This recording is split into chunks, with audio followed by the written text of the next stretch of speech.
السلام علیکم ورحمۃ اللہ تعالی وبرکاتہ۔ نحمده ونصلي ونسلم على رسوله الكريم اما بعد فاعوذ بالله من الشیطان الرجیم بسم اللہ الرحمن الرحیم ان اللہ وملائکته یصلون علی النبی یا ایها الذین آمنوا صلوا علیہ وسلموا تسلیما اللهم صل علی سیدنا ومولانا محمد معدن الجود والکرم وآلہ الکرام وابنہ الکریم وبارک وسلم صلاۃ وسلاما علیک یا رسول اللہ صلی اللہ تعالی علیہ وسلم۔ اللہ تبارک و تعالیٰ کا بے پناہ فضل و احسان ہے کہ اس نے ایک مرتبہ پھر ہمیں یہ سوال و جواب کی محفل منعقد کرنے اور اس میں حاضر ہونے کا موقع عطا فرمایا۔ یہ بڑی ہی برکت والی محفل ہے، اس میں ہمیں بہت کچھ سیکھنے کو ملتا ہے، مسائل اور شریعت کے احکام ہمیں جاننے کو ملتے ہیں۔ اور اس میں ایک فائدہ یہ ہے کہ روزمرہ کی زندگی میں جو ہمیں مسائل پیش آتے ہیں، جو الجھنیں پیش آتی ہیں، وہ ہم یہاں پہ پیش کرتے ہیں اور ان کے جوابات شامل کرتے ہیں۔ تو اس سے پہلے جو پروگرام ہوا تھا پچھلے مہینے میں، اس میں کچھ سوالات رہ گئے تھے، تو پہلے ہم ان سوالات کے جوابات کو شامل کرتے ہیں اور پھر اس مرتبہ جو سوال آئے ہیں ان کو ہم شامل کریں گے، یعنی وقت میں جتنی گنجائش ہوگی اتنے سوالات شامل کیے جائیں گے، پھر انشاءاللہ تبارک و تعالیٰ آئندہ ہم ان سوالات کو شامل کریں گے۔ تو پچھلے مہینے کی یہ سوال آیا تھا کہ کسی نمازی لڑکے کی شادی ہو رہی ہے اور اس کے گھر میں سب جاہل ہیں اور وہ ان کے جاہلانہ رسم و رواج سے شادی کرتے آ رہے، تو اب وہ عبادت گزار لڑکا کیا کرے؟ کیوں کہ ایک ہی ساتھ وہ لڑکا ساری برائیاں، سارے رسم و رواج تو نہیں ختم کر سکتا ہے، منع کر کر کے بھی وہ تھوڑی چیزیں روک سکتا ہے۔ وہ کتنی رسم و رواج تو ایسے ہیں جن کا شریعت سے کوئی تعلق نہیں ہے، لیکن اس سے آج کے لوگوں نے اتنا ضروری سمجھ لیا ہے کہ اس کے بغیر شادی ادھوری ہے۔ حضرت سے گزارش ہے کہ رہنمائی فرمائیں۔ یعنی ایک نمازی لڑکا، نیک لڑکا ہے اور ظاہر سی بات علماء سے قریب رہنے والا لڑکا ہے، تبھی تو اتنی اچھی سوچ ہے اس کی، اور وہ خود سوال پوچھ رہا ہے کہ شادی میں جو غلط رسم و رواج ہوتے ہیں ان کو اس اکیلے لڑکے کے لیے روکنا تھوڑا مشکل ہے، کیونکہ ظاہر سی بات ہے اس میں مسائل پیش آتے ہیں، ماں باپ نہیں مانتے، ماں باپ اگر مان بھی جاتے ہیں تو دوسرے رشتہ دار نہیں مانتے ہیں، اور اس میں دوسروں کا خیال بہت کیا جاتا ہے کہ لوگ کیا کہیں گے۔ یہ سوال آتا ہے کہ اگر ہم فلاں رسم ادا نہیں کریں گے، فلاں رواج کو فالو نہیں کریں گے تو لوگ ہمیں برا بھلا کہیں گے، طعن و تشنیع کریں گے۔ یہ لوگوں کے بڑے معاملات۔ تو یہاں پر ایک بات ذہن میں رکھنی چاہیے کہ قبر میں، قیامت میں، میدان محشر میں یہ لوگ آپ کے کام نہیں آئیں گے۔ اگر آپ نے اچھے عمل کیے ہوں گے تو وہ عمل آپ کے کام آئیں گے، ٹھیک ہے؟ تو یہ لوگوں کا خیال نہ کریں، اللہ تبارک و تعالیٰ کو راضی کرنے کا خیال کریں کہ رب کس میں راضی ہوتا ہے اور اس کے رسول کس میں راضی ہوتے ہیں، تو وہ ہمیں کرنا ہے۔ تو شادی ہے یا کوئی بھی موقع ہے اس کو ہمیں شریعت کے مطابق انجام دینا ہے۔ ساری تقریبات جو بھی ہیں، جتنے بھی پروگرامات ہوتے ہیں وہ شریعت کے مطابق ہونے چاہیے، شریعت کے دائرے میں رہ کر۔ کوئی بھی رسم و رواج جو شریعت کے خلاف ہو، ظاہر سی بات ہے اس کی گنجائش نہیں ہے اور اجازت نہیں ہے۔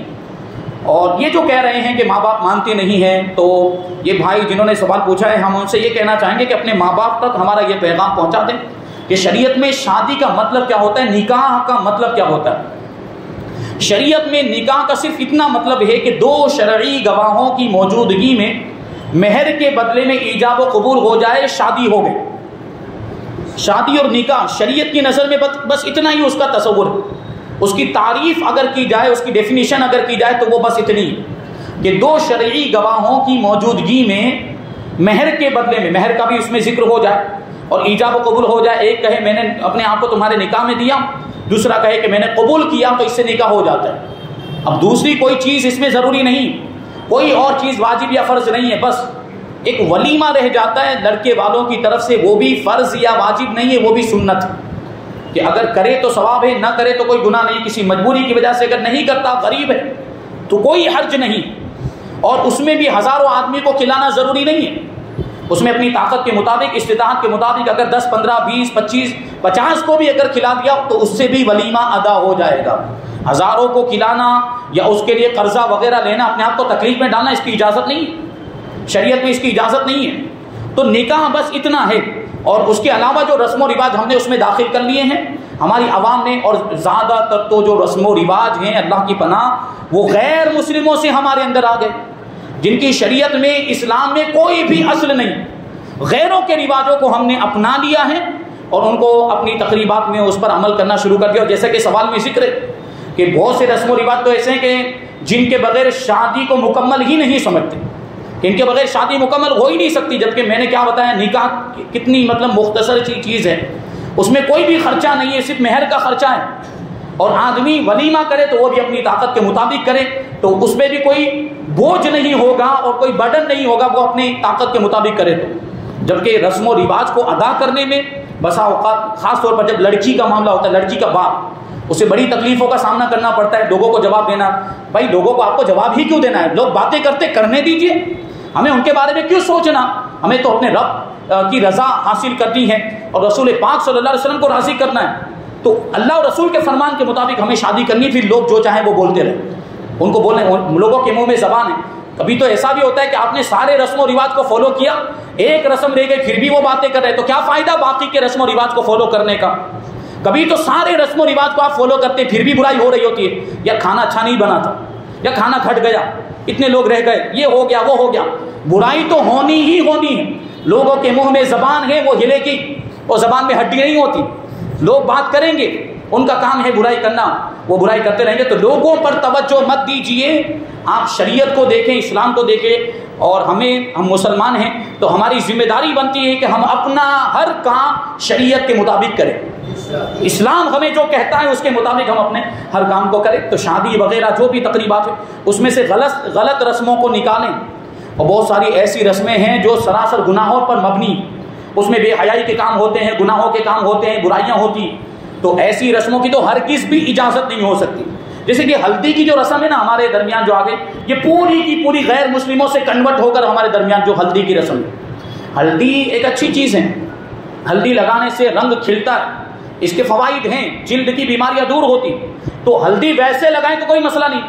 اب جب یہ فائدہ اگر حاصل کرنا ہے، چلو شادی ہونے والی کہ تھوڑا رنگ کھل جائے اور جلد کی اگر کوئی بیماری ہے تو وہ دور ہو جائے، تو یہ تو لڑکا خود بھی تو لگا سکتا ہے کہ نہیں؟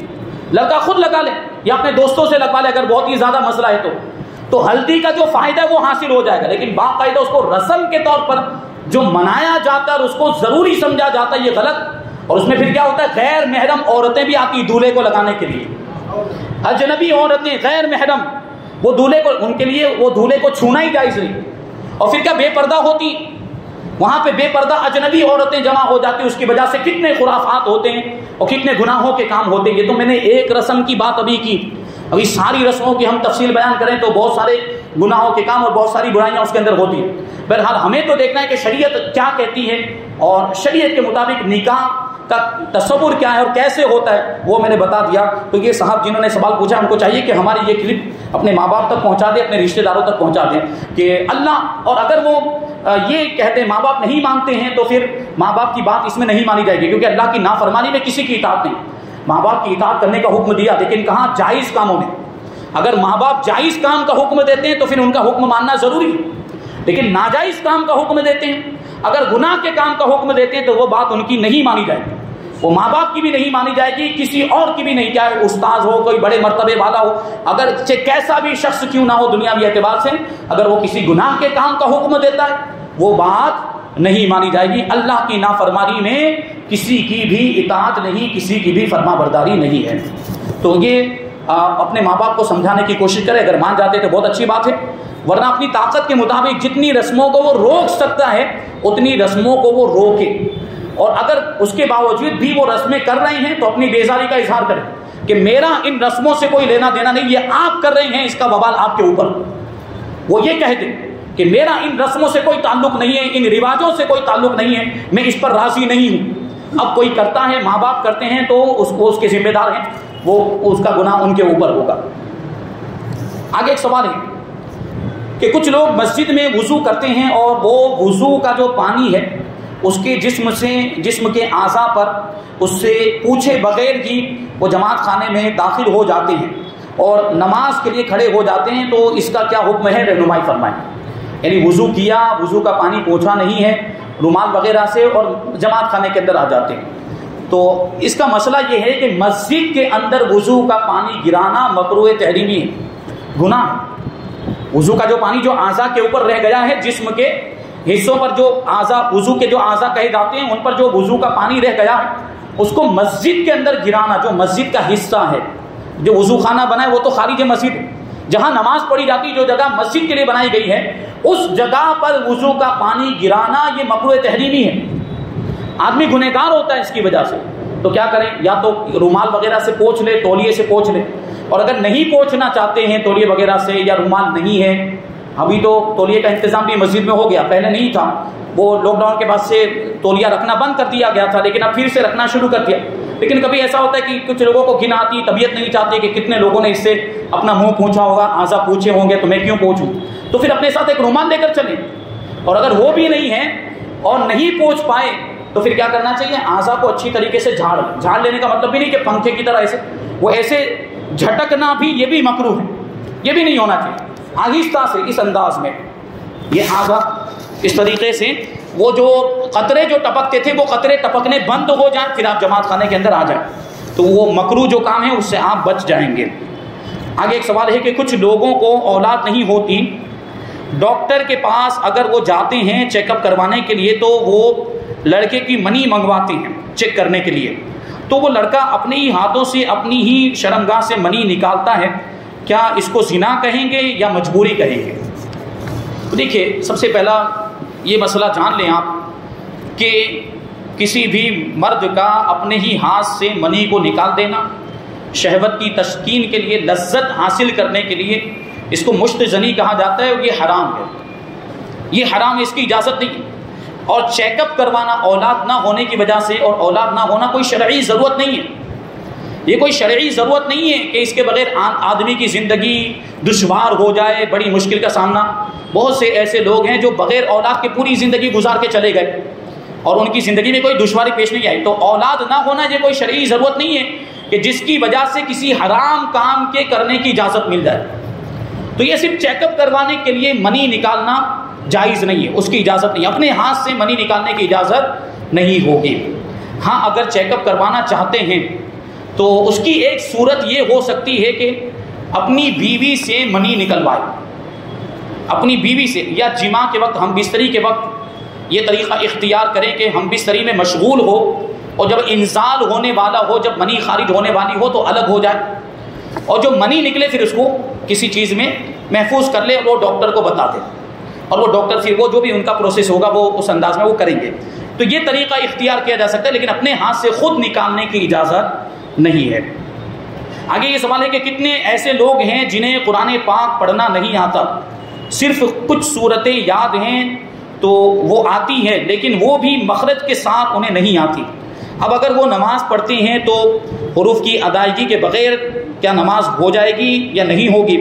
اور اس کے پاس اتنا وقت بھی نہیں ہے کہ وہ قرآن پاک سیکھے یا مخرج سیکھے، اگر انہیں کوئی کہے کہ مخرج کے بغیر نہیں پڑھ سکتے ہیں تو وہ کہتے ہیں کہ اللہ قبول کرنے والا ہے، تو ایسی صورت میں رہنمائی فرمائیں۔ تو دیکھیں، اس کا جواب یہ ہے کہ قرآن پاک کو صحیح تلفظ کے ساتھ پڑھنا لازم اور ضروری اور فرض عین ہے کہ ہر حرف دوسرے حرف سے الگ سنائی دے، الگ تلفظ ہو، ہر حرف کا تلفظ دوسرے لفظ سے الگ ہو، ہر حرف کا تلفظ الگ ہو، ممتاز ہو۔ اتنی تجوید اور اتنا مخرج کے ساتھ پڑھنا یہ فرض عین ہے، یعنی ہر مسلمان پر فرض ہے، ہر مسلمان پر ضروری ہے۔ سین، شین، صاد، زا، جیم، دال، ذا، یہ سب تلفظ کے ذریعے فرق کرنا ہے، یعنی چھوٹی سین یا بڑی شین بولنے سے فرق نہیں ہو جاتا۔ آپ قرآن پاک پڑھتے ہیں، یہ تو حروف تہجی اگر پڑھیں گے، الف با پڑھیں گے تو اس میں چھوٹی سین یا بڑی شین بول سکتے ہیں، لیکن قرآن پاک جب پڑھے تو وہاں بیچ بیچ میں چھوٹی اور بڑی بول پائیں گے؟ آپ نہیں بول پائیں گے۔ تو اس کو کیسے الگ کرنا ہے؟ آپ کو تلفظ کے ذریعے الگ کرنا ہے۔ چھوٹی سین کا تلفظ الگ ہونا چاہیے اور بڑی شین کا تلفظ الگ ہونا چاہیے۔ سین اور شین دونوں الگ الگ ہیں۔ اس موقع پر اکثر میں ایک بات بولتا ہوں کہ اگر ایک ہی مخرج ہوتا اور جس طرح چاہے ہمیں پڑھنے کی اجازت ہوتی تو پھر یہ الگ الگ حروف کیوں رکھے؟ جیسے 4 حروف میں نے ابھی مثال کے طور پر جیم، زا، دال اور غو، یہ 4 حروف الگ الگ سنائی دے رہے ہیں آپ کو، الگ الگ سب کا تلفظ ہے۔ اگر ایک ہی تلفظ جائز ہوتا اور سارے حروف کو جیم کے انداز میں ہی اور جیم کے مخرج میں پڑھنا جائز ہوتا تو پھر 4 الگ الگ حروف کیوں ہیں؟ ایک ہی رکھتے، ایک ہی رکھا جاتا، خالی جیم ہی رکھا جاتا. تو زا کیوں رکھا گیا، ذال کیوں رکھا گیا اور غو کیوں رکھا گیا؟ یہ 4 حروف الگ الگ ہیں، اس کا مطلب یہ ہے کہ ان کا تلفظ بھی الگ الگ ہے، اور یہ عربی زبان کی خصوصیت ہے. دوسری زبانوں میں چل جاتا ہے، دوسری زبانوں میں کچھ بھی بولیں، کیسا بھی تلفظ کیسا بھی مخرج ہو چل جاتا ہے، لیکن عربی زبان کی یہ خصوصیت ہے اور یہ عربی زبان کی ایک فضیلت بھی ہے کہ اس میں ہر حرف کا ایک الگ تلفظ ہوتا ہے اور اس کو اسی تلفظ کے ساتھ ادا کرنا بھی ضروری ہے نماز کے اندر. کیونکہ آپ نے کسی دوسرے حرف کی جگہ پہ کوئی دوسرا حرف پڑھ دیا اور اس کی وجہ سے معنی فاسد ہو گیا تو آپ کی نماز بھی فاسد ہو جائے گی. جیسے سین کی جگہ پہ شین پڑھ دیا یا صاد پڑھ دیا یا ضاد کی جگہ پہ دال پڑھ دیا یا غو پڑھ دیا یا زا کی جگہ پہ جیم پڑھ دیا اور اس کی وجہ سے معنی بدل گیا، قرآن پاک کی آیت کا معنی اس کا مطلب بگڑ گیا، فاسد ہو گیا تو آپ کی نماز بھی فاسد ہو جائے گی. تو سوچیں اس اعتبار سے مخرج سیکھنا کتنا ضروری ہے، مخرج سیکھنا کتنا ضروری ہے. ہماری نماز کو درست کرنے کے لیے مخرج سیکھنا بہت زیادہ ضروری اور بہت ہی اہم ہے. اب انہوں نے جو یہ بات کہی کہ جب ان کو سمجھایا جاتا ہے کہ مخرج سیکھیں کہ بغیر مخرج کے نماز نہیں پڑھنی چاہیے تو وہ کیا کہتے ہیں؟ اللہ قبول کرنے والا ہے. یقیناً اللہ قبول کرنے والا ہے نماز کو اللہ قبول کرنے والا ہے، لیکن اسی اللہ نے نماز کو اور قرآن کو صحیح تلفظ کے ساتھ پڑھنے کا حکم دیا ہے. اللہ قبول کرنے والا ہے تو وہی رب تو کہہ رہا ہے کہ قرآن کو ترتیل کے ساتھ پڑھو، ورتل القرآن ترتیلا، سورہ مزمل کی آیت کریمہ. وہی رب فرما رہا ہے، وہی رب حکم دے رہا ہے کہ قرآن کو ترتیل کے ساتھ پڑھو. اب ترتیل کا مطلب ہم کس سے پوچھیں گے؟ ترتیل کا مطلب ہم اس سے پوچھتے ہیں جن کو رسول پاک صلی اللہ علیہ وسلم نے علم کے شہر کا دروازہ فرمایا. مولا کائنات شیر خدا رضی اللہ تعالیٰ عنہ سے پوچھتے ہیں کہ ترتیل کا مطلب کیا ہوتا ہے؟ قرآن پاک میں خود اللہ تبارک و تعالیٰ قرآن پاک کو ترتیل سے پڑھنے کا حکم دے رہا ہے، ورتل القرآن ترتیلا. تو مولا کائنات نے اس کے جواب میں ارشاد فرمایا ترتیل کا مطلب ہوتا ہے تجوید الحروف و معرفت الوقوف، یعنی سارے حروف کو صحیح تلفظ کے ساتھ ادا کرنا، عمدگی کے ساتھ، اچھے انداز میں مخرج کے ساتھ ادا کرنا. جو اس کا تلفظ ہے اس تلفظ کی رعایت کرتے ہوئے ادا کرنا، اور وقوف کو جاننا، کہاں ٹھہرنا ہے کہاں نہیں ٹھہرنا، کہاں رکنا ہے کہاں نہیں رکنا ہے، اس کو جاننا، اسی کا مطلب ہوتا ہے ترتیب. اب بتاؤ ان کا یہ جملہ صحیح ہے کہ اللہ قبول کرنے والا ہے؟ نہیں. مخرج سیکھنا ضروری اور لازم. الحمدللہ ابھی تو علماء کرام کی محنتیں کہ مدرسے بھی کھل گئے، بڑے لوگوں کے لیے بھی مدرسے کھل گئے، بالغوں کے لیے بھی. اور الحمدللہ آل انڈیا قادری مشن کی جانب سے گوپی پورہ ممناوڑ میٹھا بھائی مسجد میں روزانہ رات کو یہ مدرسہ چلتا ہے بالغوں کے لیے، بڑے لوگوں کے لیے. وہاں پہ کافی تعداد میں لوگ آتے بھی ہیں قرآن پاک صحیح کرنے کے لیے.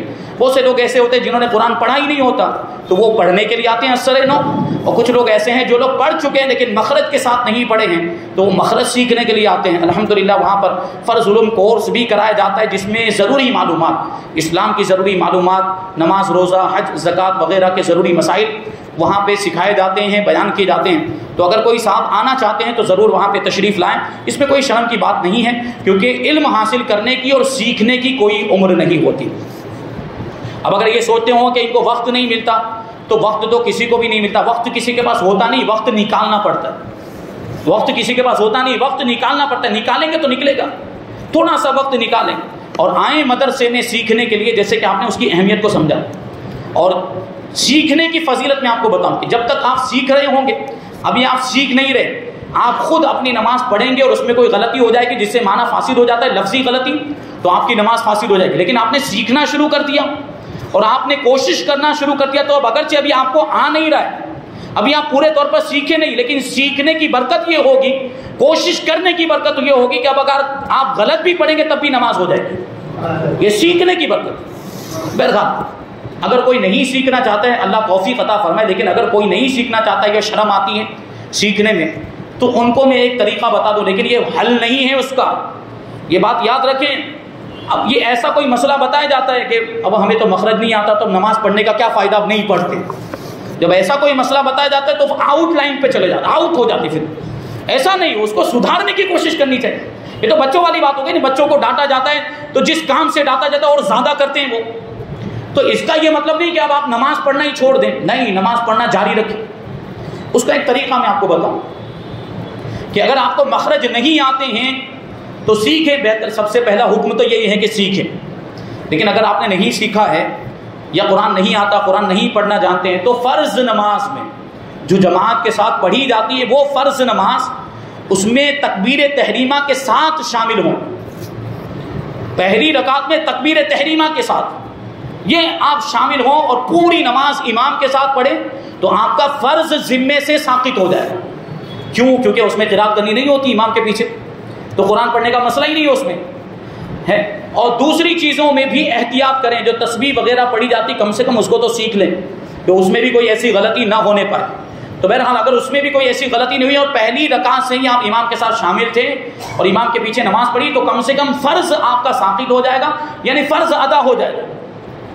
تو فرض نماز تو کم سے کم ہو جائے تو اس کی کوشش کریں. لیکن سنت تو الگ ہی پڑھتے ہیں، سنت تو جماعت کے ساتھ نہیں پڑھی جاتی، یا واجب بھی جماعت کے ساتھ نہیں پڑھی جاتی، تو اس کا مسئلہ رہے گا.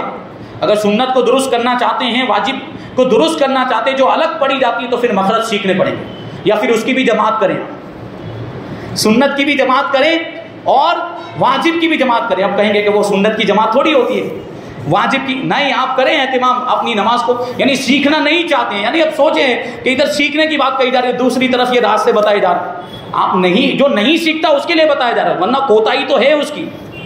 تو سنت کی بھی اگر جماعت کر سکتے ہیں، کوئی حافظ صاحب کو مقرر کر لیا، گھر میں جا کے سنت جماعت کے ساتھ پڑھے، ہو سکتی ہے سنت کی جماعت ہو سکتی ہے، کر سکتے ہیں. نفل کی جماعت مکروہ تنزیہی ہے. اب وہ نفل نماز کا تو حکم ہی ہے کہ نہیں پڑھے تو کوئی گناہ نہیں، تو نفل تو چھوڑ سکتے ہیں. لیکن سنت موقدہ ہے یا واجب نماز ہے، وطر کی نماز، تو وہ اگر آپ جماعت کر سکتے ہوں تو گھر میں کوئی حافظ صاحب مقرر کر لیے ہوں، یہاں سے جانے کے بعد فرض نماز ادا کرنے کے بعد گھر میں جا کے جماعت کریں. تو اتنا سارا مطلب تام جھام کرنا پڑے گا، اس سے بہتر ہے کہ آپ سیکھ ہی لیں، مخرج کو سیکھ لیں. آئیں آپ انشاءاللہ تبارک و تعالیٰ، آپ کے مرتبے کا بھی لحاظ رکھا جائے گا، آپ کی عمر کا بھی لحاظ رکھا جائے گا. وہاں کوئی ڈنڈے نہیں چلائے جاتے، وہاں کوئی سزا نہیں دی جاتی، مطلب نرمی کے ساتھ اچھے انداز میں سکھانے کی کوشش کی جاتی ہے. تو ضرور تشریف لائیں اور سیکھنے کی کوشش کریں. بہرحال ابھی تو بہت زیادہ سوالات ہمارے پاس ہیں، اس میں آگے ایک سوال اور ہے، وہ شامل کرتے ہیں کہ کھانوں میں کچھ ایسے کھانے بھی ہوتے ہیں کہ جنہیں توڑ کر نہیں کھا سکتے، انہیں کھینچ کر نوچ کر کھانا پڑتا ہے، جیسے کہ پیزا، برگر، شاورما. اس طرح کے کھانے کھینچ کر کھائے جاتے ہیں. کچھ لوگ کہتے ہیں کہ اس طرح سے نہیں کھانا چاہیے، اس طرح سے کھانے والوں کو کتوں کی طرح کھانے والا یا پھر کسی بھی جانور کے ساتھ اسے کمپیئر کر دیتے ہیں. تو دیکھیں یہ ایسی بات نہیں ہے، ہر چیز توڑ کر نہیں کھائی جاتی، بلکہ شریعت میں، اسلام میں بھی بہت ساری چیزیں ایسی ہیں جو ڈائریکٹ نوچ کر کھائی جاتی ہے، اور اس کا حدیث میں بھی ذکر ہے. حدیث پاک کے اندر ذکر ہے کہ اللہ کے رسول صلی اللہ علیہ وسلم کی بارگاہ میں ایک مرتبہ بکری کی ران، غالباً بکری کی ران بھون کر پیش کی گئی، تو اللہ کے رسول صلی اللہ علیہ وسلم نے اسے نوچ کر تناول فرمایا، یعنی ڈائریکٹ دانت سے توڑ کر حضور پاک صلی اللہ علیہ وسلم نے اس کو کھایا. تو اس سے تو یہ بات ثابت ہو گئی کہ ہر چیز توڑ کر کھانا ضروری نہیں ہے، اور اس طرح کھانے والے کو کتے سے تشبیہ دینا یا جانور سے تشبیہ دینا یہ بہت سخت جملہ ہے، اس نے بہت غلط بات کہی کہنے والے نے. تو یہ برگر وغیرہ ان کے کھانے کا طریقہ ہی وہ ہوتا ہے، ان کی بناوٹ یہ ایسی ہوتی ہے اور ان کا طریقہ یہ کہ اس کو ایسے کھایا جاتا ہے. اب یہ الگ بات ہے کہ یہ برگر ہے، پیزا ہے، اس میں کیا کیا چیزیں ڈالی جاتی ہیں، بہت سی نقصان دہ چیزیں بھی اگر تحقیق کے ساتھ معلوم ہو جائے کہ نقصان دہ چیز ہے تو پھر اس کا کھانا جائز نہیں ہوگا، وہ الگ مسئلہ ہے. لیکن یہ جو مسئلہ جو انہوں نے پوچھا ہے کہ نوچ کر کھانا، تو بعض کھانے ایسے ہیں جو کھائے جا سکتے ہیں، ان کی اجازت بھی ہے. اب ایک سوال یہ ہے کہ جیسے کہ کسی کے پیر صاحب آؤٹ سٹی سے آتے ہیں 92 کلومیٹر دور سے، 92 کلومیٹر یعنی جو شرعی سفر کہا جاتا ہے، شرعی سفر جس میں آدمی شرعی مسافر ہو جاتا ہے، جس میں قصر کرنی پڑتی ہے، 4 رکعت والی نماز 2 کر کے پڑھنی پڑتی ہے. اب وہ پیر صاحب آئے ہمارے شہر میں، اب وہ نماز کو قصر کر رہے ہیں. اب مغرب کی نماز اگر پڑھا رہے تو کوئی مسئلہ نہیں، فجر کی پڑھا رہے تب بھی کوئی مسئلہ نہیں. لیکن 4 رکعت والی نماز پڑھانے کے لیے اگر وہ کھڑے ہو گئے ہیں پیر صاحب، تو اب وہ 2 پر سلام پھیر دیں گے، تو مقتدیوں کو کیا کرنا ہے؟ وہی سوال. کہتے ہیں کہ ظہر کے وقت میں پیر صاحب امامت کر رہے ہیں اور ان کے مرید ان کے پیچھے نماز پڑھ رہے ہیں، تو پیر صاحب نے دوسری رکعت میں سلام پھیر دیا، کیونکہ پیر صاحب کو قصر نماز پڑھنی تھی، اور مریدین اپنی تیسری اور چوتھی رکعت کے لیے کھڑے ہو گئے. تو کیونکہ مریدین سفر پر نہیں تھے تو کیا اس طرح نماز ہو جائے گی؟ بلکہ یہی حکم ہے، یہی حکم ہے کہ پیر صاحب جو قصر کر رہے ہیں وہ 2 رکعت پر سلام پھیر دیں گے. مقتدی جو مقیم ہے، جو مسافر نہیں ہے، ان کو سلام نہیں پھیرنا ہے، بلکہ وہ اپنی 2 رکعت، ان کی 2 رکعت ابھی باقی ہے. مقیم کو 4 رکعت پڑھنی ہے، مسافر کی طرح وہ نہیں پڑھ سکتے. تو اگرچہ امام مقیم ہے، اس کے پیچھے اقتدا کی جا سکتی ہے. امام مسافر ہو، مسافر امام کی اقتدا کی جا سکتی ہے، مقیم مقتدی اقتدا کر سکتے ہیں. اور خاص طور پر پیر صاحب وغیرہ آئے تو برکت حاصل کرنے کے لیے بھی شامل ہو جاتے ہیں. اور ایسی صورت میں پیر صاحب نے جو 2 رکعت پر سلام پھیر دیا ہے تو وہ مقتدی جو مقیم ہیں یعنی مسافر نہیں ہے وہ کھڑے ہو جائیں گے. اچھا کھڑے ہوں گے تو 2 رکعت کیسے پڑھیں گے؟ پھر وہ مسبوق کی طرح نہیں پڑھیں گے. مسبوق قرات بھی کرتا ہے، سورہ فاتحہ بھی پڑھتا ہے، جو 1-2 رکعت جو چھوٹتی ہے بعد میں کھڑا ہوتا ہے تو وہ سورہ فاتحہ بھی پڑھتا ہے، سورت بھی پڑھتا ہے. لیکن یہاں ایسا نہیں، یہاں وہ دونوں رکعتیں بغیر قراءت کے پڑھے گا. گویا کہ اب بھی جماعت میں ہے. جماعت کے ساتھ جب بندہ نماز پڑھتا ہے تو قراءت ہوتی ہے، اس میں مقتدی قراءت نہیں کرتا، نہ سورہ فاتحہ پڑھنی نہ سورت ملانی. تو یہ دونوں رکعتیں جو مریدین پڑھیں گے کھڑے ہو کر وہ بغیر قراءت کے پڑھیں گے. ہاں باقی اذکار ہے، تسبیح ہے اور سورہ وہ کیا کہیں گے تشہد ہے، درود ابراہیم وغیرہ وہ سب پڑھیں گے، لیکن قراءت نہیں کریں گے. اور اپنی 2 رکعت معمول کے مطابق مکمل کر کے پھر وہ آخری کا ادا کر کے سلام پھیر دیں گے. تو یہ ہوگا. اور ظاہر سی بات ہے امام وہ پیر صاحب اگر عالم دین ہے تو یہ مسئلہ وہ بتا ہی دیتے ہیں اکثر. ورنہ تو پیر صاحبان کو ہم نے دیکھا ہے جو شریعت کے پابند ہوتے ہیں وہ مغرب کے علاوہ دوسری نماز پڑھاتے ہی نہیں. شامل ہوں گے جماعت میں لیکن نہیں پڑھاتے. مغرب پڑھائیں گے یا فجر کی پڑھائیں گے. اور اگر دوسری کوئی نماز کوئی کسی نے مثال کے طور پر زبردستی کھڑا کر دیا، نہیں حضرت پڑھائیے، آپ ہی پڑھائیں، آپ کے ہوتے ہوئے میں پڑھا ہی نہیں سکتا، امام کا معاملہ ہوتا ہی آپ آ گئے تو آپ ہی پڑھائیں گے، میں نہیں پڑھاؤں گا. تو ایسی صورت میں وہ مسئلہ بتا دیتے ہیں کہ ایسا ایسا آپ لوگوں کو کرنا ہے. بہرحال اور بھی اس میں مسائل ہیں، انشاءاللہ اس کو آئندہ شامل کریں گے. ابھی جو سوال آئے ہیں وہ سوالات دیکھتے ہیں. ایک سوال یہ کہ کیا عورت ڈیلیوری کے آخری درد تک آیت کریمہ پڑھ سکتی ہے؟ جو ڈیلیوری کے وقت بچہ پیدا ہونے کے وقت جو درد ہوتا ہے اس میں وہ قرآن پاک کی آیت کریمہ کی تلاوت کر سکتی کہ نہیں کر سکتی؟ تو اس میں ایک مسئلہ جان لیں، توجہ کے ساتھ سماعت کریں کہ وہ نفاس کا جو معاملہ ہوتا ہے وہ بچہ پیدا ہونے کے بعد شروع ہوتا ہے، یا بچے کا اکثر حصہ نکل گیا، باہر آ گیا، اور اب جو خون جاری ہو رہا ہے تو یہاں سے نفاس کا سلسلہ شروع ہوگا. اس کو نفاس کہیں گے اور عورت ناپاک ہو جائے گی. جو ناپاکی کا جو معاملہ ہے وہ یہاں سے شروع. بچہ پیدا ہونے کے بعد جو خون جاری ہوا یا بچے کا اکثر حصہ نکل جانے کے بعد جو خون جاری ہوا وہ نفاس میں شمار ہوگا، اور یہاں سے عورت ناپاک مانی جائے گی. اب وہ قرآن پاک کی تلاوت نہیں کر سکتی. لیکن اس سے پہلے جب تک خون جاری نہیں ہوا ہے یا بچے کا اکثر حصہ نہیں نکلا ہے وہ قرآن پاک کی تلاوت کر سکتی ہے، آیت کریمہ بھی پڑھ سکتی ہے. اب یہ نفاس کی بات آ گئی تو ایک مسئلہ میں بتا دوں کہ نفاس کی کم سے کم کوئی مدت نہیں، وہ 2 دن میں بھی ختم ہو سکتا ہے، 5 دن میں، 10 دن میں، 20-25 دن میں بھی ختم ہو سکتا ہے. ہاں اس کی زیادہ سے زیادہ مدت 40 دن بتائی گئی. 40 دن سے زیادہ اگر خون آیا ہے تو پہلے کی اگر کوئی عادت اس کی ہے، جیسے پہلی مرتبہ جب بچہ پیدا ہوا تھا تو 35 دن تک خون آیا تھا تو 35 دن نفاس کے مانے جائیں گے، باقی استحاضہ مانا جائے گا. اور اگر پہلی مرتبہ بچہ پیدا ہوا اور 40 دن سے زیادہ خون آ گئے تو 40 دن نفاس کے مانے جائیں گے، باقی استحاضہ مانا جائے گا. یعنی استحاضہ میں عورت ناپاک نہیں ہوتی، اگرچہ خون آ رہا ہے اس کو غسل کر کے نماز وغیرہ پڑھنا ہے. تو یہ جو مشہور ہو گیا ہے لوگوں میں کہ 40 دن پورے کرنے ضروری ہیں، 40 دن کے بعد ہی غسل کر سکتی ہے، یہ غلط ہے. جب خون بند ہو جائے، اگرچہ 35 دن میں بند ہو جائے، اگرچہ 30 دن میں بند ہو جائے، لازم ہے کہ غسل کر کے نماز پڑھنا شروع کر دے. رمضان کا مہینہ ہے تو روزے بھی رکھنے پڑیں گے. آگے ایک سوال ہے کہ نماز میں چھینک آنے سے کیا ہوتا ہے؟ کچھ بھی نہیں ہوتا. یہ ہو سکتا ہے یہ پوچھنا چاہتے ہوں کہ نماز میں چھینک آئے تو مقتدی یا نمازی کو کیا کرنا چاہیے؟ تو عام طور پر جب چھینک آتی ہے تو چھینکنے والا کیا کہتا ہے؟ الحمدللہ. نماز میں اگر چھینک آئے تو خاموش رہنا چاہیے.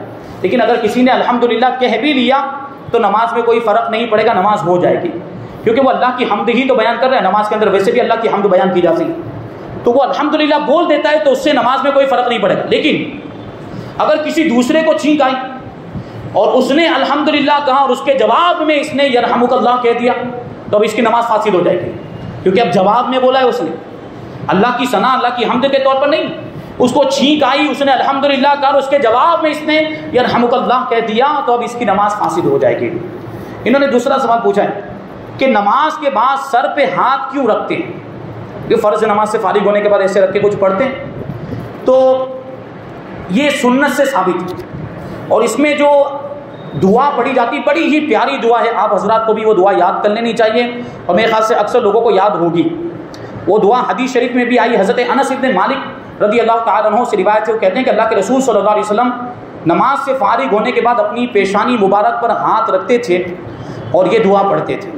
کون سی دعا ہے؟ بسم اللہ الذی لا الہ الا هو الرحمن الرحیم اللہم اذہب عنی الہم والحزن۔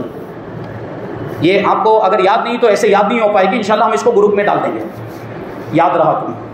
کیا دعا ہے؟ بسم اللہ الذی لا الہ الا هو الرحمن الرحیم اللہم اذہب عنی الہم والحزن۔ یہ اس طرح ہاتھ رکھ کے پڑھی جاتی ہے، 3 مرتبہ پڑھیں تو اور بہتر ہے۔ اور پھر طریقہ یہ ہے کہ پڑھنے کے بعد ہاتھ کو یہ داہنی جانب سے پیچھے کی طرف ایسے لے کر جائیں۔ یہ حضور پاک صلی اللہ علیہ وسلم کی سنت سے ثابت ہے، اور اس دعا کا مطلب اگر آپ سنیں گے تو آپ کا ایمان تازہ ہو جائے گا۔ بسم اللہ الذی، اس اللہ کے نام سے جس کے سوا کوئی معبود نہیں، وہ رحمان ہے، وہ رحیم ہے، وہ بہت زیادہ مہربان ہے۔ اللہم، اے پروردگار تو مجھ سے فکر کو بھی دور کر دے اور غم کو بھی دور کر دے۔ فکر مطلب ٹینشن کو بھی دور کر دے اور غم کو بھی دور کر دے۔ تو ٹینشن وغیرہ کے معاملہ تو ہماری زندگی میں ہوتے ہی رہتے، غم کے بھی معاملات یہ پڑھتے رہیں گے تو انشاءاللہ وہ غم کی کیفیت دور ہو جائے گی اور ٹینشن بھی دور ہو جائے گا۔ یہ دعا پڑھی جاتی ہے سر پہ ہاتھ رکھنے کے بعد، فرض نماز کے بعد اس طرح ہاتھ رکھ کے پڑھتے ہیں، تو یہ سنت سے ثابت ہے۔ کیا پڑھنا ہے؟ بسم اللہ الذی لا الہ الا هو الرحمن الرحیم اللہم اذہب عنی الہم والحزن، یہ پڑھیں۔ اور کبھی دوسرے وظائف بھی ایسے موقع پر علماء نے بتائے ہیں، بزرگان دین نے وہ پڑھے جاتے ہیں، جیسے کبھی کسی کی یادداشت کمزور ہے، دماغ کمزور ہے، کچھ یاد نہیں رہتا، تو اس کے لیے ایک وظیفہ بتایا جاتا ہے کہ 11 مرتبہ اس طرح سر پہ ہاتھ رکھے، یا قوی یا حافظ یا قوی یا حافظ، یہ پڑھتے ہیں۔ یہ دماغ تیز کرنے کے لیے، قوت یادداشت، وہ قوت حافظہ بڑھانے کے لیے یہ پڑھا جاتا ہے، تو اس کے بھی پڑھنے کی اجازت ہے۔ آگے انہوں نے سوال پوچھا ہے کہ پیخانہ یعنی طہارت جلد میں ہو تو مطلب کھڑے ہو کر، آدھا سوال پوچھا، کھڑے ہو کر پر یعنی کھڑے ہو کر، شاید یہ پوچھنا چاہتے ہیں کہ اگر آدمی جلدی میں ہو تو کیا کھڑے کھڑے طہارت کر سکتا ہے، استنجا کر سکتا ہے؟ ہر مسلمان جانتا ہے کہ نہیں کر سکتا۔ پیشاب کھڑے کھڑے کریں گے تو کیا ہوتا ہے؟ ایک تو سنت کے خلاف، یہ سنت کے خلاف ہے، دوسری بات یہ کہ اس سے کپڑے بھی ناپاک ہوتے ہیں اور بدن بھی ناپاک ہوتا ہے۔ کچھ چیٹیں اڑتے ہیں، وہ چیٹیں اڑ کے بدن پہ لگتے ہیں اور کپڑے پر لگتے ہیں، اور پھر فارغ ہونے کے بعد بھی جو عضو مخصوص پر جو پیشاب کے قطرے لگے ہوئے رہ گئے ہیں وہ پھر کپڑے پہ لگتے ہیں، تو کھڑے ہو کر استنجا کرنے کی اجازت نہیں ہے، بیٹھ کر ہی کرے، چاہے جتنی ہی جلدی میں کیوں نہ ہو۔ آگے سوال پوچھا ہے کہ اگر عورت پورے گھر کا کام کرتی ہے، اس کے باوجود اس کے کسی بھی خرچ کو آدمی پورا نہ کرے تو شوہر کی ذمہ داری کیا ہوگی؟ یعنی عورت تو اپنی ذمہ داری نبھا رہی ہے، عورت شوہر کے سارے حقوق ادا کرنے، کسی طرح کی کوئی نافرمانی نہیں، اس کے باوجود شوہر اس کے خرچے پورے نہیں کرتا۔ اب دیکھیے خرچے سے مراد یہاں پر جو عام طور پر جن خرچوں کا رواج ہو گیا وہ نہیں لالی پاؤڈر وغیرہ سب، ایسا نہیں۔ شریعت جن چیزوں کی اجازت دیتی ہے وہ شوہر پر لازم ہے۔ یہ 3 چیزیں ہیں میں آپ کو بتاؤں، شوہر پر عورت کے حقوق میں سے خرچے کا جہاں تعلق ہے تو وہ 3 چیزیں۔ پہلی چیز کیا ہے؟ کھانے پینے کا انتظام کرنا، بیوی کے لیے کھانے پینے کا انتظام کرنا۔ دوسری چیز کیا ہے؟ رہائش کا انتظام کرنا، گھر کا، مکان کا انتظام کرنا اس کے لیے۔ اور تیسری چیز کیا ہے؟ لباس کا انتظام کرنا۔ یہ 3 چیزیں ایسی ہیں جو شوہر پر واجب ہے، نکاح کر کے لے کر آ گیا، اب اس کے اوپر لازم اور ضروری، بیوی جب تک اس کے گھر میں رہے گی یہ ساری ذمہ داریاں اس کو نبھانی پڑے گی۔ اگر ممکن ہے وہ کوئی کام نہ بھی کرے پھر بھی شوہر پر لازم ہے کہ اس کے کھانے پینے کا انتظام کرے اور اس کے لباس کا بھی انتظام کرنا۔ لباس کے تعلق سے حکم یہ ہے کہ 6 مہینے میں 1 جوڑا، سال میں 2 جوڑے، واجب جو ہیں وہ 2 ہی جوڑے، سال میں 2 ہی جوڑے ہیں۔ اس سے زیادہ تو عورت اگر مطالبہ کرتی ہے تو شوہر کی مرضی، چاہے تو دے چاہے نہ دے، لیکن 2 جوڑے سال میں دینا واجب، نہیں دے گا تو گنہگار ہوگا۔ 2 جوڑے، تو اگر اس کا مطالبہ کر رہی ہے یہ خاتون جس نے سوال پوچھا ہے تو شوہر پر لازم اور ضروری ہے کہ وہ دے، اور کھانا پینا بھی اپنی طاقت اور استطاعت کے مطابق فراہم کرے اپنی بیوی کو، اور رہائش کا بھی انتظام کرے۔ یہ ساری چیزیں شوہر پر واجب ہیں۔ ہاں اس سے زیادہ کا اگر مطالبہ کر رہی ہے اور اس سے زیادہ اگر وہ مانگ رہی ہے تو شوہر کی مرضی ہے، وہ دینا چاہے تو دے، ورنہ اس کی مرضی نہیں دے گا تب بھی چلے گا، گنہگار نہیں ہوگا۔ بہرحال اس میں کچھ دوسری زمانے کے حساب سے کچھ دوسری ضرورتیں بھی ہوتی ہیں، تو ان کا بھی خیال رکھنا چاہیے اپنی طاقت اور استطاعت کے مطابق۔ ہاں کبھی ایسا بھی ہوتا ہے کہ شوہر نہیں دیتا، اب یہ سوال پوچھیں کہ یہ جو ضروری اور جو واجب چیزیں ہیں وہ بھی نہیں دے رہا ہے، تو سوال یہ ہے کہ کیا بیوی شوہر کی جیب سے نکال سکتی کہ نہیں نکال سکتی؟ اگر واجب حق نہیں دے رہا ہے، جو میں نے بتایا ابھی وہ بھی نہیں دے رہا ہے، تو پھر نکال سکتی، پھر اجازت ہے کہ اپنی ضرورت کے مطابق جو یہ ضرورت بیان کی گئی اس کے مطابق شوہر کی جیب میں سے اس کی بے خبری میں بھی نکال سکتی۔ لیکن شوہر واجب خرچہ دے رہا ہے، جو واجب ہے وہ سب کچھ دے رہا ہے جو اس میں بیان کیا گیا ابھی، تو اس کے بعد نکالنے کی اجازت نہیں، پھر وہ چوری ہوگی۔ یہ بھی خواتین بھی یاد رکھیں۔ اب آگے سوال یہ ہے کہ کیا آیت کریمہ بنا وضو کے پڑھ سکتے ہیں؟ بغیر وضو کے قرآن پاک کی آیت کریمہ قرآن پاک کو چھوئے بغیر زبانی طور پر پڑھ سکتے ہیں بغیر وضو کے بھی، لیکن بہتر یہ ہے کہ وضو کر کے پڑھے۔ آگے یہ گلابی چٹھی ہے، اس میں سوال پوچھا ہے وہ سمجھ میں نہیں آیا، وہ ان سے گزارش ہے جنہوں نے یہ چٹھی ڈالی ہے ان تک اگر میری بات پہنچ رہی ہو تو اگر گجراتی میں نہیں لکھ پا رہے ہوں تو اردو میں لکھ دیں یا ہندی میں، اور انگلش میں لکھ دیں گے تب بھی چلے گا۔ گھر میں پودوں آنے سے کیا، وہ بات سمجھ میں نہیں آئی، گھر میں پودوں یا پودے کیا پوچھنا چاہ رہے ہیں نہیں سمجھ پائے۔ ہاں ایک بات آگے لکھی ہے کہ خطبے میں بات کرنا، بس اتنا ہی لکھا ہے، وہ بھی خطبہ لکھا ہے، خطبہ۔ تو خطبے یہ سوال ہے، تو خطبے کے دوران بات کرنے کی اجازت نہیں، خطبے کو سننا واجب ہے، کوئی بھی خطبہ ہو، چاہے جمعہ کا خطبہ ہو، عیدین کا خطبہ ہو، یا نکاح کا خطبہ ہو، یا تقریر اور بیان کا ہی خطبہ کیوں نہ ہو، اس کو سننا ضروری ہے۔ خطبے کے دوران بات چیت نہیں کر سکتے، جو بات چیت کرے گا وہ گنہگار ہوگا۔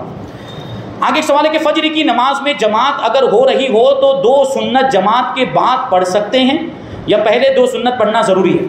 تو وہ جو 2 سنت فجر میں جو پڑھی جاتی ہے وہ سنت موقدہ ہے اور اس کی بہت زیادہ تاکید آئی ہے، بعض علماء نے اس کو واجب بھی کہا، تو اس کا پڑھنا ضروری ہے، لیکن اس میں یہ مسئلہ بتایا جاتا ہے اور یہ اس کا لحاظ کیا جائے کہ دوسری نمازوں میں جیسے ظہر کی نماز سے اگر ہم پہنچے اور جماعت شروع ہو چکی ہے تو وہاں سنت نہیں پڑھ سکتے، لیکن فجر میں اگر جماعت شروع ہو چکی ہے اور ہمیں غالب گمان یہ ہے کہ ہم قعدہ اخیرہ میں شامل ہو جائیں گے، یعنی قعدہ مل جائے گا ہمیں، تو سنت پڑھنے کا حکم ہے، سنت پڑھیں اور پھر پڑھ کے جماعت میں شامل ہوں جب تک کہ قعدہ ملنے کی ہمیں امید ہو۔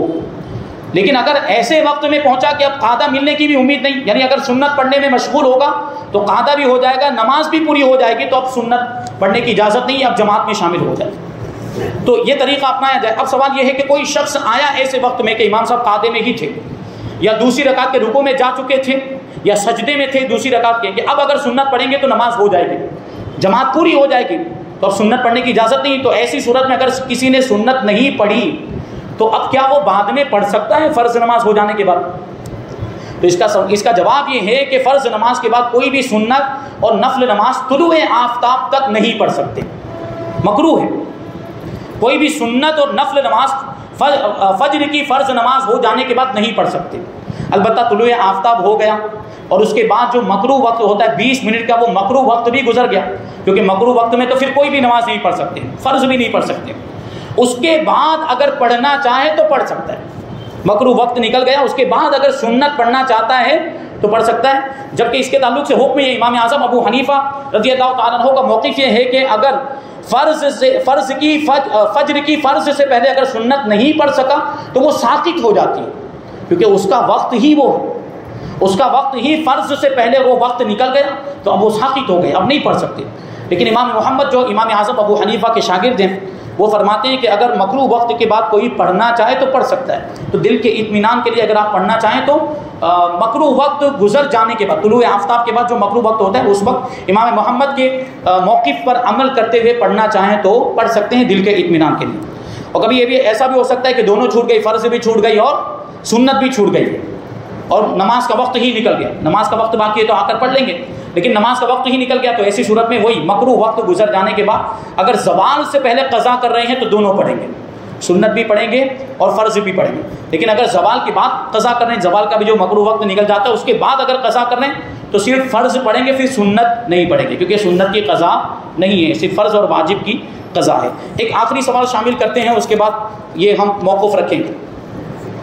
سوال پوچھنے والے پوچھتے ہیں، میرا سوال یہ ہے کہ لوگ 13 سفر المظفر کو گڑ چنے کا تہوار مناتے ہیں، اس کی شریعت میں کیا اصل ہے، شریعت میں اس کا کیا حکم ہے، قرآن و حدیث کی روشنی میں رہنمائی فرمائے۔ 13 تیزیاں جس کو کہتے ہیں، اور ابھی چل رہا، ابھی قریب ہی میں گزرا وہ زمانہ، تو شریعت میں اس کی کوئی اصل نہیں۔ 13 تیزیوں کا جو تہوار منایا جاتا ہے، شریعت میں اس کی کوئی اصل نہیں۔ اصل وجہ کیا ہے اس کی میں آپ کو بتائیے، زمانے جاہلیت کا معاملہ ہے۔